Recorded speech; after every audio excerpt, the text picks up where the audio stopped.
Hiya, Barbie. Hi, Ken. You want to go do a podcast? Sure. Jump in. Ladies and gentlemen, Troys and Gabriellas, Sharpays of all ages, and everyone else, welcome to Binging Barbie. I'm your host, Jay, and with me I have my co-host. Hurry, John, we're going to be late for the podcast. We'll lose face. What face do you have to lose? This is a podcast about toy media franchises, 2000s nostalgia, and other such ephemera. Today we are going international to talk about the High School Musical spin-off, High School Musical China, College Dreams.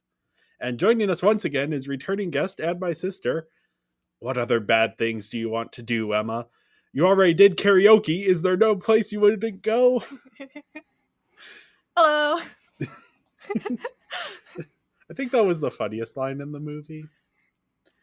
I think it's funnier because the Japanese love karaoke. So I'm wondering if this is just a cultural warfare. It's like, we can't do karaoke. They love it, so we'll hate it. Well, yeah, I believe it's Chinese in origin because the word is, I believe the word is Cantonese. I'm not entirely remembering the history behind that because it has the same root as karate. Huh. They start with the same kara. Yeah. But I believe that's Cantonese. I don't know. Anyway, this is High School Musical China, College Dreams. Like the El Desafío spinoffs, this is an international spinoff that is kind of related, but it is technically like a Disney production. The Disney logo plays in front of it along with the H Brothers group, and then the other company, the Chinese co-producers here. Yeah, this was released August 1st, 2010 in Chinese theaters. Interestingly, I was reading some articles about the production of this movie, and this was a few months before they started construction on Shanghai Disneyland. So potentially this was something that they were working on in conjunction with that to kind of promote. Yeah, get a little bit of a foothold. Yeah. It was not a success in theaters, though. It made very little money, was not particularly popular, but they did give it a US DVD release on September 6, 2011. It's directed by Shizhong Chen, who is a theater and film director who has worked in both China and the US. The only film that people might be aware of his besides this is Dark Matter, the 2007 Meryl Streep psychological horror movie. I don't know much about it. It's about astronomy, apparently. Anyway, it's also written by Li Lin, who also wrote for the TV show Justice in the Dark, some crime sci-fi show that has a cool poster. The trailer I saw didn't look particularly promising, but then we have cinematography by Ying Chen, who's a prolific Chinese cinematographer who actually also worked on a different Disney Chinese co-production, The Secret of the Magic Gourd. And then also did the cinematography for the Man with the Iron Fists. That was a US Chinese co-production produced by Quentin Tarantino, has Russell Crowe, came out 2012, I think. I've only ever seen the trailer, but So that's why the name sounds familiar. I'm sure I've heard of the Man with the Iron Fists. Yeah. I let me look up who directed that a second. Well, while you do that, I will tell the plot. So, Ning Ning is a Chinese college student who... College? Yes. Is this college? Okay. This is a college. Yeah, so it's different culture. So kids are living with their parents still during college. Okay. Although it seems like these kids might live in dorms, it's not entirely clear. Okay. Well, This guy's she's a college student who has recently moved to Shanghai with her parents, and so the move has caused financial stress for the family. But her parents believe the sacrifice is important for her education, and in this spirit, they warn her to focus on her studies or risk bringing shame to the family. On the first day of school, Ning Ning gets invited to a karaoke party. There, she sings a duet with Poet, a student on the basketball team. What a name! The two hit it off and start a romance. And sometime later, the school announces that they will be participating in an inter-school music competition. And so, resident mean girl Yang Yang takes it upon herself to hold auditions. And so, Ning Ning and Poet wanted to participate in the competition, but Poet confides in her that he had a bad experience as a kid and is now afraid to sing in front of an audience. So the next day, a mass text is sent out referencing this event. Thinking Ning Ning sent it out, Poet breaks things off with her. So Poet's friend Kobe uncovers that it was one of Yang's lackeys who sent the text, and so he confronts her about it the next day, the day of the competition, and she has a change of heart, sending Kobe out to fetch Ning Ning. He arrives at her house, and she sneaks out since her parents disapprove of her singing. And so Ning Ning arrives just in time for her performance, and halfway through, Poet arrives and joins her on stage. And Ning Ning's parents also show up and realize that they were wrong to hold her back. And Ning Ning and Poet win the competition, and everyone celebrates. Yep. So I'm sure everyone. So that's what happened. Yep. I'm sure everyone was on eggshells. The director of The Man with the Iron Fists is RZA, the artist. But yeah, High School Musical China, College Dreams. The plot is a somewhat simplified version of High School Musical, which is kind of weird because they're the exact same length. I don't know if I'd call it simplified necessarily. It feels shallower. Yeah. It's odd. They've removed a lot of the plot. It replaced it with a lot of fluff, like scenes and characters that don't matter. Or things that seem all over the place. Yeah. It's part of me watching this. So Chinese culture is a high context culture. Not the highest context, not as high context as like Japan, but the US is a very low context culture. So that means when you're having a conversation, what you're saying is pretty much the surface level. People can generally understand, even if they're just meeting you for the first time. Whereas in China, there's a lot more under the surface, a lot more implication going on. And that can lead to, like, sometimes when you're watching Chinese films or East Asian films, there could be a little bit of like a disconnect of like, I'm not entirely sure if I'm understanding everything that's going on here, if there's stuff I'm missing. A good localization will usually smooth that out. I don't know how good this localization was, because I don't think this was a priority for Disney, but also this was not particularly well received by Chinese audiences either. Most of the reviews I was reading were mentioning a lot of the same issues that we have, of just like, yeah, the story is a little bit shallow and there's not a lot going on or a lot to grab onto compared to even the original High School Musical, which was not my favorite. I know, John, you think more favorably of it than I do. Mm-hmm. Yes. I don't have anything I don't know, there's to just say. a lot of wasted space. Mm-hmm. Yeah. Yeah, I felt like a lot of the characters especially were very shallow and one-dimensional and kind of just changed because they needed to change, not because something happened to make them change. Yeah, especially like the Sharpay character, Yang Yang, is... Yeah, there's a lot of... Not complexity, because the original High School Musical is not a complex story. There just feels like there's missing pieces. There's a lot of musical numbers in here, and most of them have nothing to do with the plot or the characters in any way that's like relevant to the story.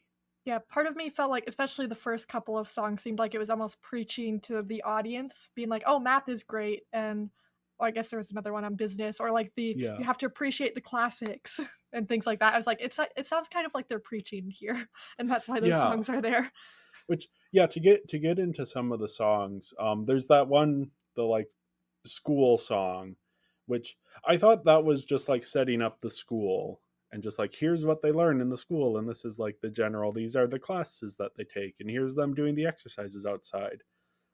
But then, yeah, the next song is this song about how you have to appreciate the classics. And this is Kobe's house that his dad is singing it, which is actually a cameo of, I believe, a comedian, which is why he is in that one scene and then nothing else in the movie. I was expecting that they would be bringing this back as like his conflict that he has with his family, and like that would be something, because he lives in like this very rundown house that is in the middle of like a completely demolished neighborhood.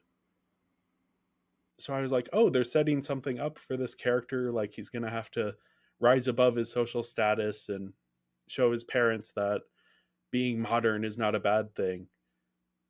But that's the only scene with his parents, or with his, like, I think they go back to his house once, maybe not. Yeah, it's just only in like a quick montage, if anything. Yeah.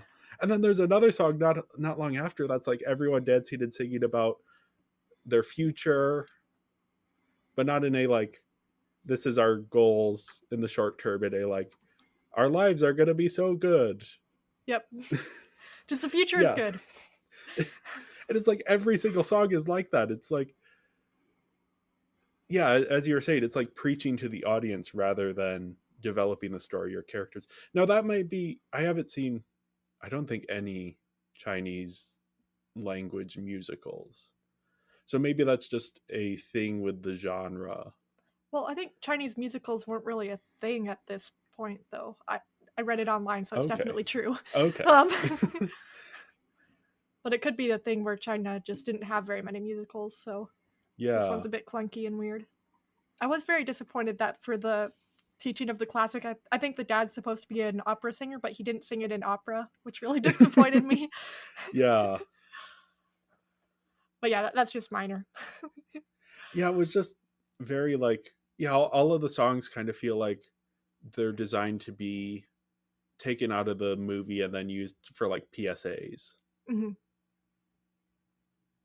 Which I don't think any of the other High School Musical, except for like We're All in This Together, I guess you could. But that still fits with the characters in a way that like it doesn't feel out of place.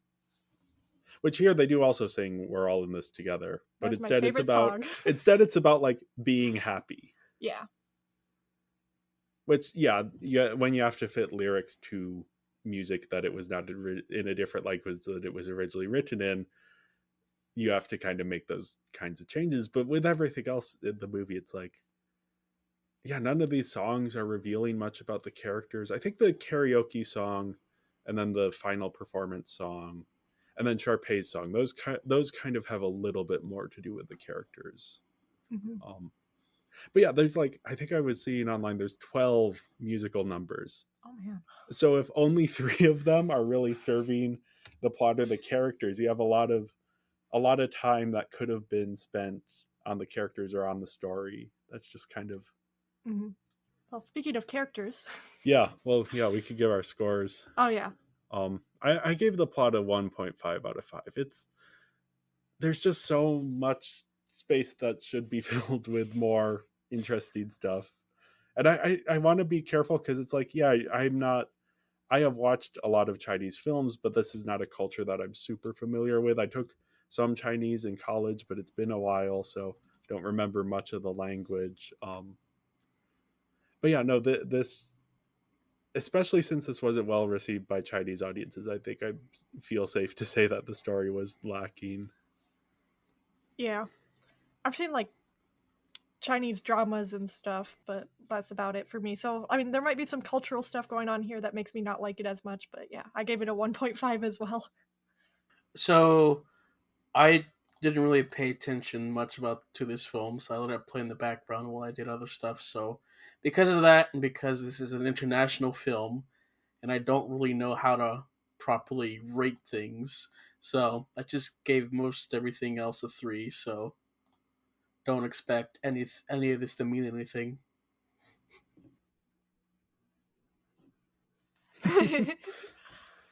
Well, yeah, on to the characters.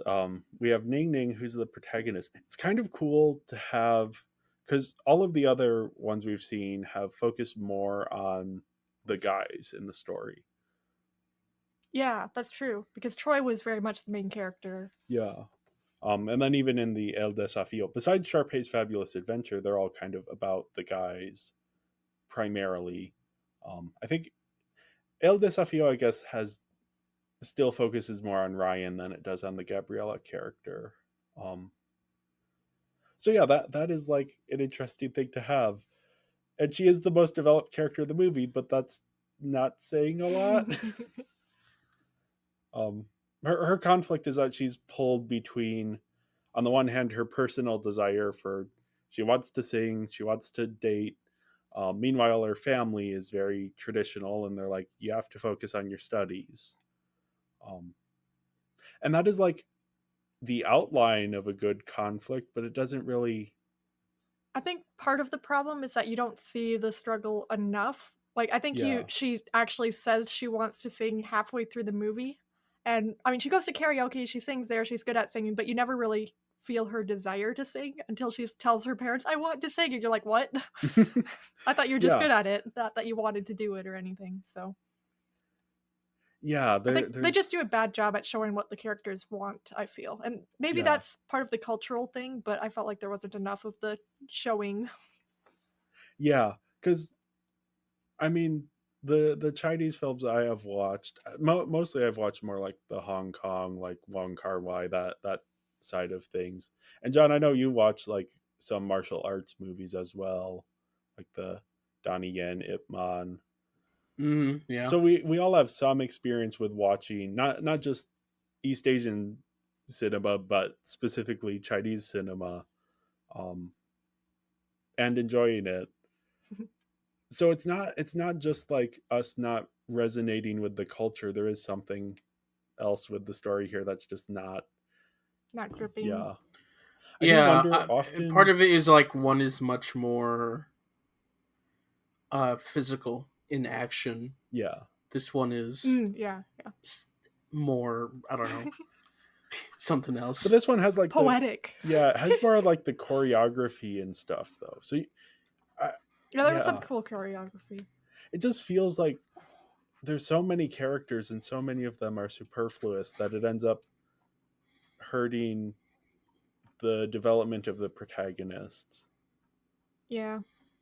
Whereas like you think of the El Desafío movies, which also have a lot of supporting characters, but there they do a better job of like choosing when to focus on each of them and giving each of them a little bit more to do. Here again, I think it's partially just that they have so many music numbers. They're like the whole audition scene. That is like several scenes long. Too long, I think. And it was weird that they showed the best friend guy getting in first, because usually you would save that for last. Like, show all the bad people and then show the good one who's one of the side characters. Instead, they showed the good one who's one of the side characters, then showed all the bad ones. Which that might be cultural, but yeah, just do a montage. you don't need full audition scenes for everyone. I mean, some of the auditions were cool with the like costumes that they had, but yeah. Well, yeah, Poet was the Troy equivalent, right? And I felt like they made him too perfect.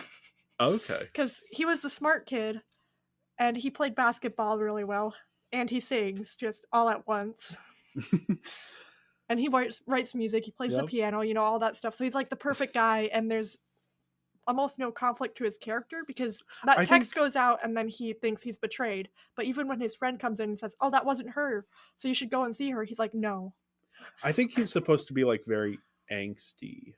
Yeah. I think he's less of like a Troy in that way and more of like a, I don't know, who's an angsty character in media. But you know the like very set in his feelings way, and then needs the bubbly young girl to draw him out of his shell a little bit. But I don't know how much that actually happened. Yeah, that's the problem. They have like 5 scenes together, and they're good scenes. And it's really weird because most of his conflict is that he's afraid to sing in public, right? But he tells this to Gabriella after they just sing at a karaoke bar together. Yes. It wasn't that great. Yeah. There might be, I think the distinction is like in front of an audience, but yeah, it's the conflict kind of feels like it comes out of nowhere, which is like, I think the relationship stuff, because I think they do make a good couple. The entire conflict of like the second half of the movie would be avoided if they just talked to each other, or if at least he went over to pick her up. I felt like would have been better. Yeah, make that again. Yeah, there's just like the two things that I find most interesting here that they actually that are arcs are Ning Ning and her family and that conflict there, and then Poet and Ning Ning and their relationship. But yeah, there just isn't enough there to dig into. They didn't spend enough time on the characters. Which, speaking of which, we have Kobe, who is the basketball star. He's the son of the opera singer guy. Okay. Yeah. What is up with his home life? We've already kind of talked about this, but like he lives in this really rundown place. He has this father who's obsessed with tradition, who's spouting like classic Chinese sayings, but then also I think he's like using like commercial slogans as well.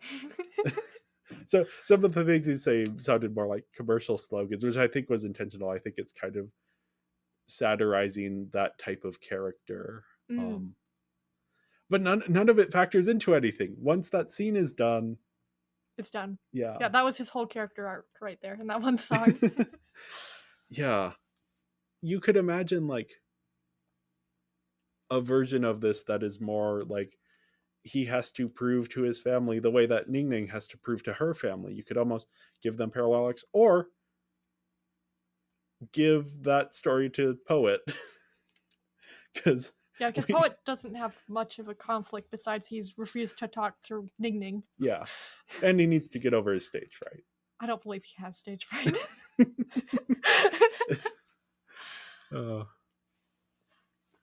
Anything on these characters yet, John? No, just keep going. You'll get nothing from me. John's an audience member in this episode. I'm that guy in the chair in all those talk shows who just sits there and stares at the guests. We'll record video just for this and only show John. Yeah, it could be like that, like copyright, the way that people get around copyright by like putting themselves in the corner of the video, just like staring blankly and not reacting. Yeah, I felt the same kind of watching the movie of just like, I don't really have anything to grab onto, and I don't know if that's because I don't speak the language well, or if it's because... I think it's because it's not great. Yeah. Because like I was excited going into it, and like the math song was kind of fun. I was like, oh, this is fun, and then I was like, it sounds a little bit preachy, and then it went on, and the songs were very repetitive, and the characters weren't interesting. So yeah, I also just didn't want to watch another High School Musical movie. Fair. Yeah, this is the last one we're recording, so yeah. So yeah, move on. What was your decision? So did you like start it and like watch the first 5 minutes and then decide it wasn't for you, or were you just kind of out of it from the beginning? I gave it like a few minutes, and then I was like, okay. I didn't really want to watch this to begin with, so I'm gonna zone out. Yeah, this was a bit of a surprise for us when we found out this existed. Yeah. I'm glad to have watched it. I thought I was just watching 3 movies, but then we've watched 6 5 now. for you. 6 now, 6. Technically. Oh, 6. Yeah. I'm glad I'm only a guest. I can pick and choose. Yeah, you're lucky. 8. And now I'm watching the show. So I've been like, I'm down the rabbit hole now. I'm too far gone. But yeah, other characters. We have Skinny, who is also here. I kept on getting like Skinny and Kobe mixed up. I think they have the same hairstyle. They both have like weird very hair. Similar. And I was like, wait, there's two of them? Yeah. I think his only trait... They're not very distinct from each other either. They serve the same function in the plot, except that Kobe is the one to go pick up Ning Ning. And Skinny is the one to kind of like pull... Rather than there being one friend character who goes to Poet to go get Ning Ning. Yes. Yeah, I think the only thing Skinny has is that he keeps getting like pushed and shoved by Poet as like comedic like bits get out of the way. Yeah. Or just like while they're walking. Yeah. Just like little comedic bits to keep scenes going. I think he might be the most annoying of the characters. Mm-hmm. Maybe that's why I just kind of blocked him out of my brain whenever he was on the screen. I don't know. And then, our antagonist here is Yang Yang, who is the Sharpay. But she's kind of just spoiled, mean girl rather than... I mean, Sharpay is still spoiled, but she seems more defined and has goals, whereas this girl's kind of just be mean to be mean. Yeah. Yeah, I think her goal is to like win the competition. But then why isn't she joining the like why is she even holding auditions to see other people it's a little join? I wonder if there's like some localization stuff there that is stuff not being made entirely clear. Maybe. If there's maybe some context that we're missing. But yeah, she's just kind of she's missing that Sharpay energy.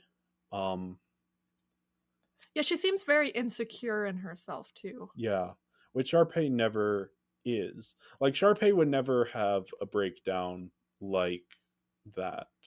Yeah. Even in the El Desafío movies where she's a little bit more temperamental. Like that kind of being called negative things by someone, she would just walk it off. Not take it so deeply to heart that she has to like go and cry but she in has her limo has a change of heart suddenly. Yeah, which it's not entirely clear what she did. Like I assume she like told her lackey to post the video, but why would she think that would do anything? I'm wondering what she thought it would do, because I think when she was breaking down crying, she's like, I never thought it would get this far. But I'm like, what were you trying to do with that? Yeah. I guess she was trying to eliminate them from the competition. But then why bring them back to the competition? Yeah, I think that's just what the plot needs to happen.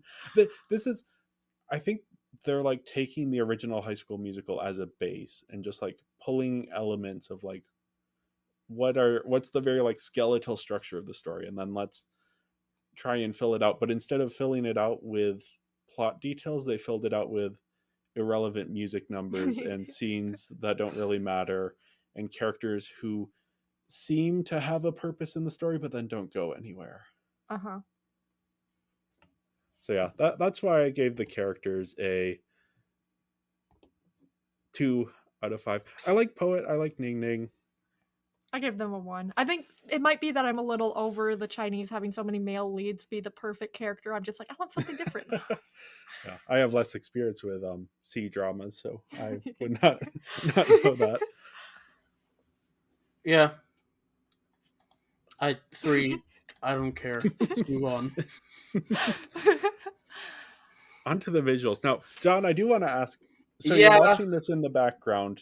What did you think of the visuals? There are a couple times where I look back and it's like, that looks interesting. Okay. How about the Oya? There was a scene where they had like the background. They had like different hello in different languages, and one of them was, I think it was supposed to be Spanish, except they spelled it with a double L, so it would be pronounced Oya instead of Ola. Oya. I don't know if that's like a different Romance language, because it might be. It just I don't know. Seemed kind of odd. That's what we were focusing on during that scene. I was like, wait, we gotta go back. Like, it's gotta change the camera angle so we can see that again. But yeah, that's another like song that is about nothing.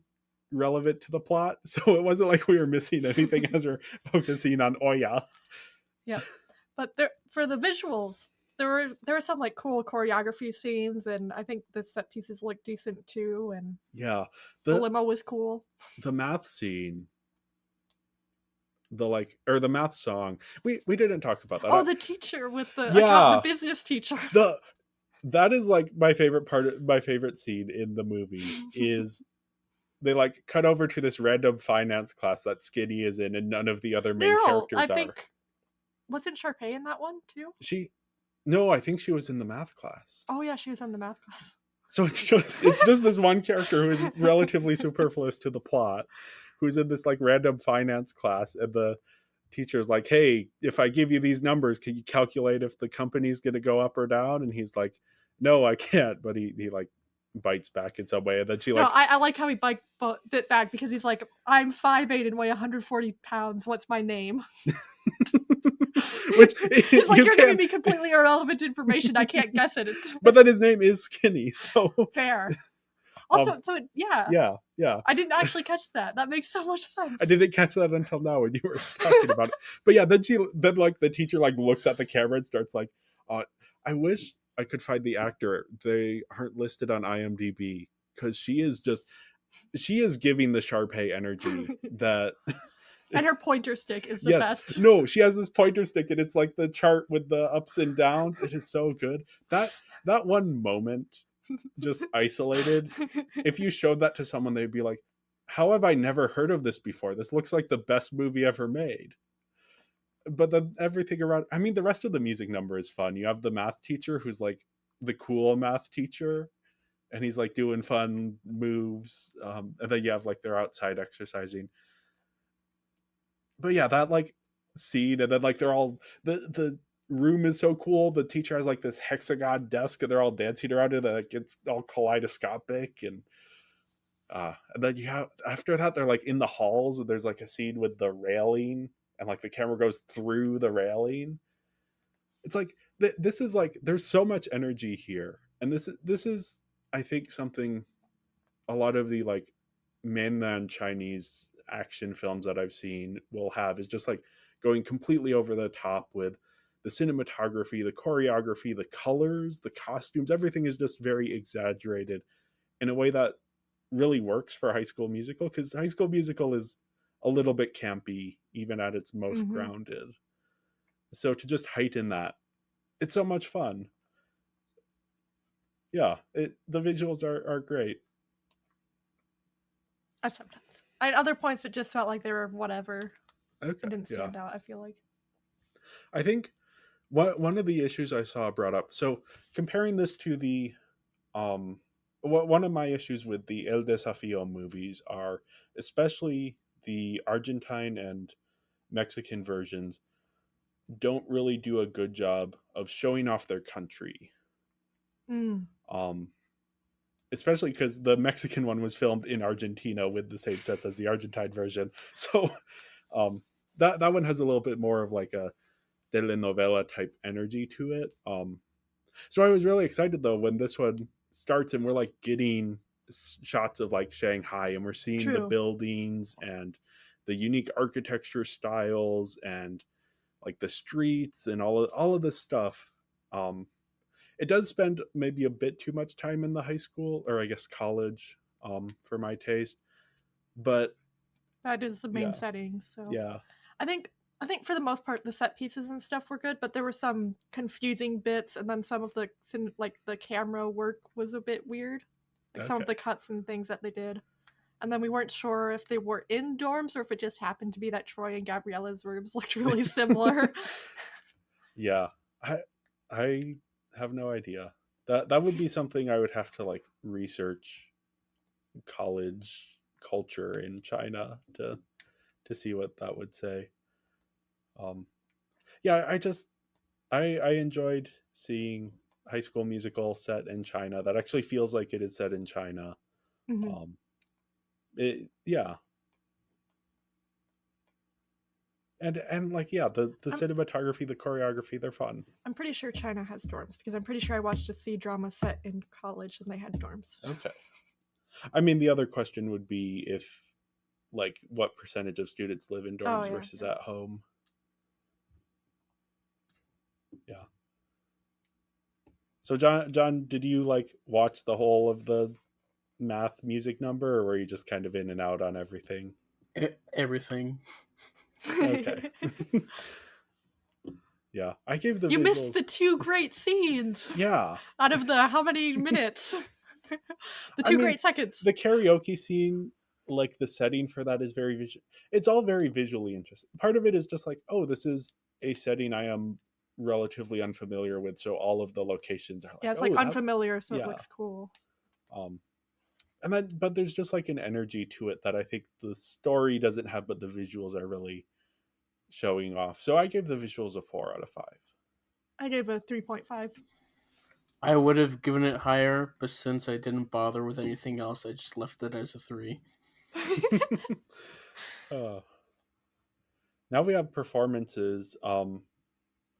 Most of these actors, I believe all of these actors are from mainland China.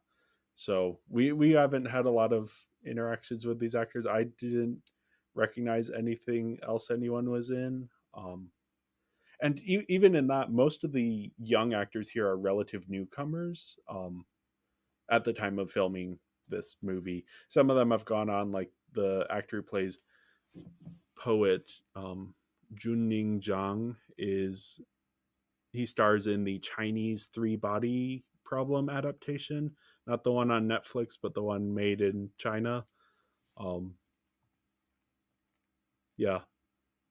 I don't have a ton to say because it's tough to evaluate performances in other languages. Yeah. We talked a bit about this on our El Desafío episode. But yeah, no one really stood out to me except for whoever played the finance teacher, who I can't find her name on IMDb, so I apologize for that. The credits on this on IMDb, like they don't even... Usually I like to list the art director for these movies, but I could not find a credit for that on IMDb. So yeah, not surprising that a lot of the cast are also not here.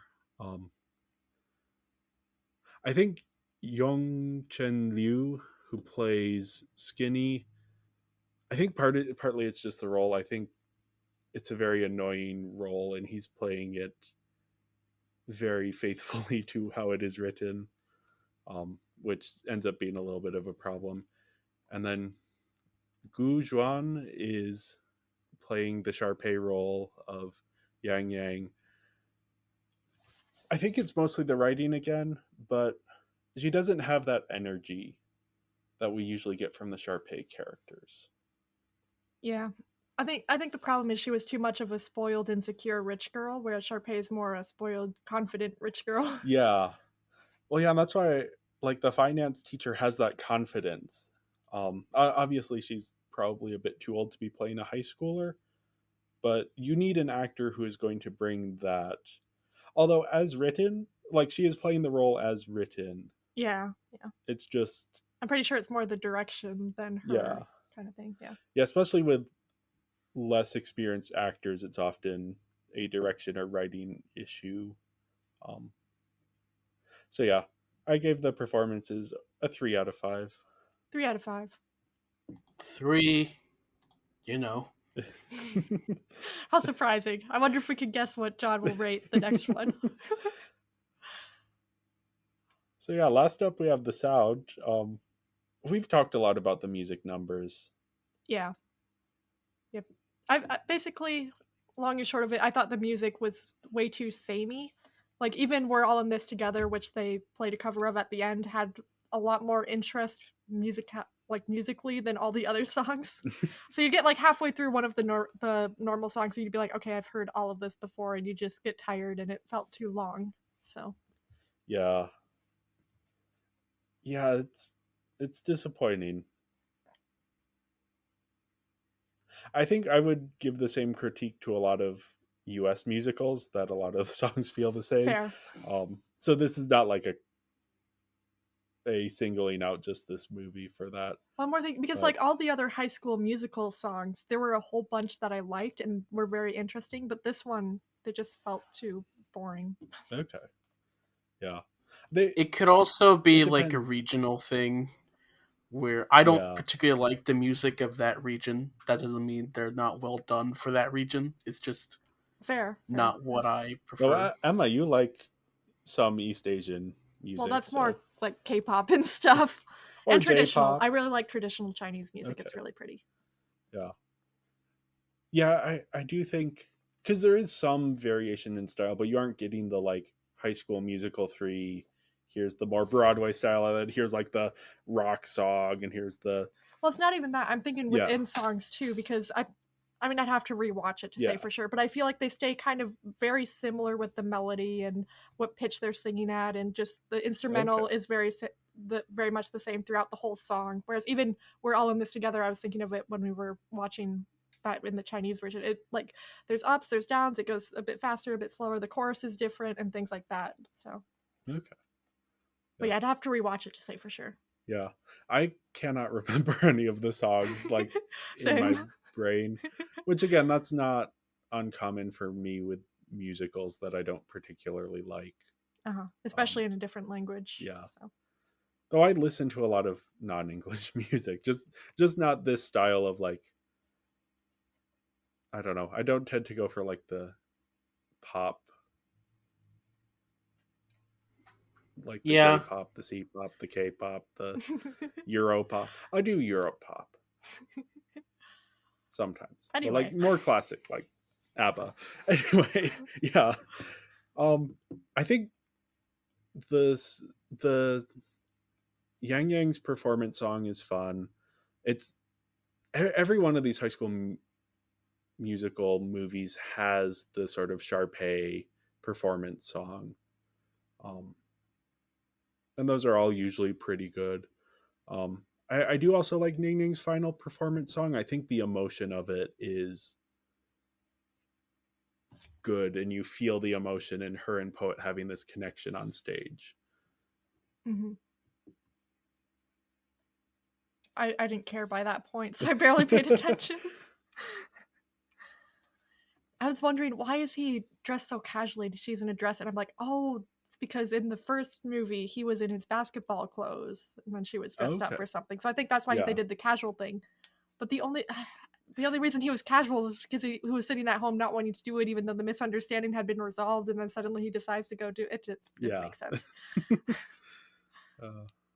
Yeah, that's another one where I wonder if there's like a localization thing of like some bit of context that wasn't properly communicated. Maybe. I don't really want to watch it again to figure it out. Yeah, this is the one of these that is available, of the international spin-offs, that is available pretty easily in the US. Like you can rent it on streaming platforms. The other ones you have to find a poor quality YouTube version that may or may not have subtitles in the language you want to watch it in. I should say will not have subtitles in the language you want to watch it in, unless you're watching the Mexican version with English subtitles, because those are actually in the video. But yeah, anyway, sound, I gave it a 3 out of 5. I gave it a 1.5. 3. Oh yeah, you can go and get that if you need to. I'll do the outro. Yeah, that leaves my final score at a 13.5 out of 25, which is a 54% or a 2.75 star rating. John gave it a 3 out of 5. So 3 out of 5 5-star rating. And I gave it that's not a 10.5 out of 5. Nope. 25. A 25. 10 out of 25, which is 42%, or a 2.1 out of 5. Hey, answer of life, the universe, and everything, 42. Oh, nice. Perfect. Yeah. Well, yeah, that leaves our final average scores at a 12 out of 25, which is a 48% or a 2.4. Oh no, that's inaccurate. I will have to edit that out. Oh well. Anyway, yeah, High School Musical China, College Dreams, not our favorite. But anyway, thank you everyone for listening. Make sure to follow us on social media. We are Binging Barbie Podcast on Instagram and Tumblr, Binging Barbie on Twitter and Serialized, and Binging Barbie, a Barbie movie podcast on Letterboxd. And if you enjoyed this episode, make sure to leave a 5-star review and go join our Patreon, patreon.com/Binging Barbie Podcast. There you can get a whole bunch of fun stuff. John does reviews of Disney animated movies. We have show notes. We have early access to episodes. We also have a bonus mini-series on the Barbie TV shows. So I believe at this point we are still on Barbie Dreamhouse Adventures. I think it'll be season 3. So yeah, go and check that out. And we will be back next week to talk about the final High School Musical spinoff, Sharpay's Fabulous Adventure. And then the week after, or I guess we're doing our rankings, and then after that, we will be back with a new series on the Transformers movies. Ooh. And until then, remember, karaoke is a slippery slope to much more dangerous activities, like dating. Toodles. Toodles. Toodles.